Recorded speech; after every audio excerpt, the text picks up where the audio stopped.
Good morning students. आज हम 11th class के हिस्ट्री का थर्ड चैप्टर रोमन साम्राज्य के बारे में पढ़ेंगे।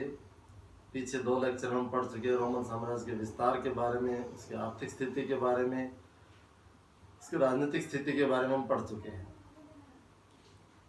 आज हम रोमन साम्राज्य में श्रमिकों के नियंत्रण के बारे में पढ़ेंगे। किस प्रकार श्रमिकों का नियंत्रण था।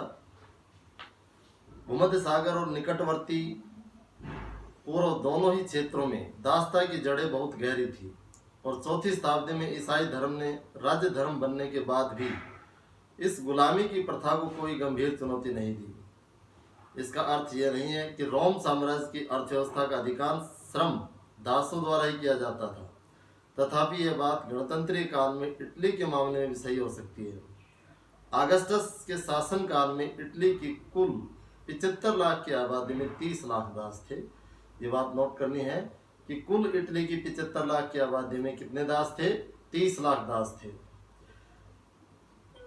जहां उच्च वर्ग के लोग दासों के प्रति प्राय क्रूरतापूर्ण व्यवहार करते थे, वहीं दूसरी ओर साधारण लोग उनके प्रति कहीं अधिक सहानुभूति रखते थे।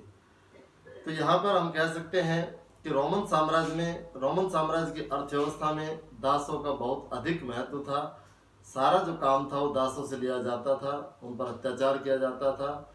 इसका अंदाजा हम इटली की जनसंख्या से लगा सकते हैं कि वहाँ 75 लाख में से 30 लाख दास थे। इसके साथ ही रोमन साम्राज्य में सामाजिक श्रेणियां क्या थी? सामाजिक संरचना से हमें पता चलता है कि वहां पर सेनेटर, पैट्रिस जिसका शाब्दिक अर्थ है पिता, अश्वारोही वर्ग के प्रमुख सदस्य, जनता का सम्मानीय वर्ग जिनका संबंध महान घरानों से था, फुआड़ निम्नतर वर्ग यानी कमीनकारू जो उनके अनुसार सर्कस और थिएटर तमाशे देखने के आदी थे, और अंततः तीसरा वर्ग है दास। 3री शताब्दी के प्रारंभिक वर्षों में सेनेट की सदस्य संख्या लगभग 1000 थी और कुल सेनेटरों में लगभग आधे सेनेटर अभी भी इतालवी परिवारों के थे। साम्राज्य के परवर्ती काल में जो 4वीं शताब्दी के प्रारंभिक भाग में कॉन्स्टेंटाइन प्रथम के शासनकाल में आरंभ हुआ, टैसिटस द्वारा उल्लेखित पहले 2 समूह सेनेटर और नाइट यानी अश्वारोही एकीकृत होकर एक विस्तृत अभिजात वर्ग बन चुके थे।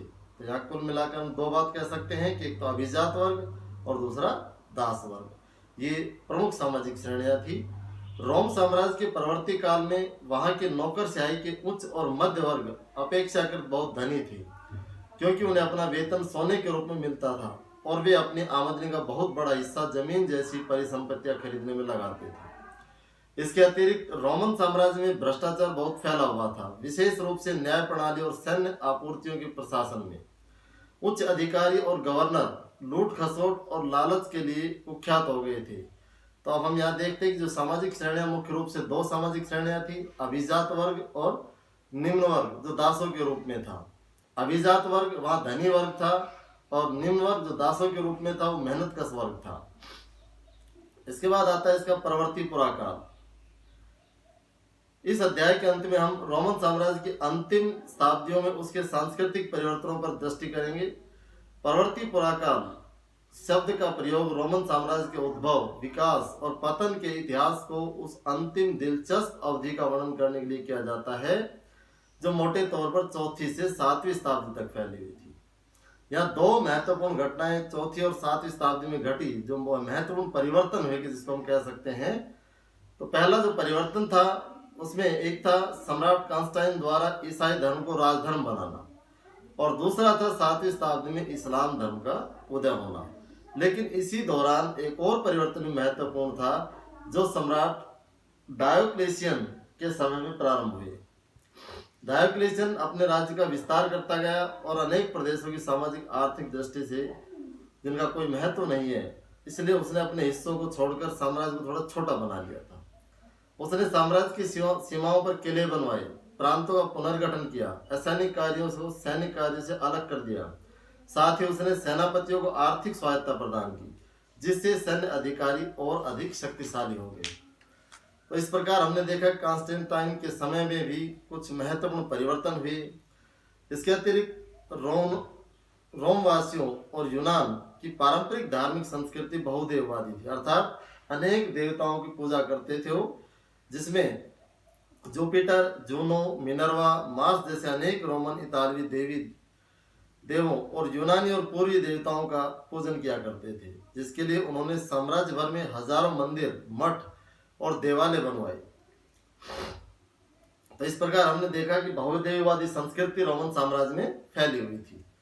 तो इस तरह से इस चैप्टर में, इसके अंत में हमने 3 चीजें देखी कि सामाजिक श्रेणियां कौन कौन सी थी, उन पर विस्तार से वर्णन कीजिए। तीसरा कि रोमन साम्राज्य के अर्थव्यवस्था में दासों का क्या महत्व था, उनका विस्तार से वर्णन कीजिए।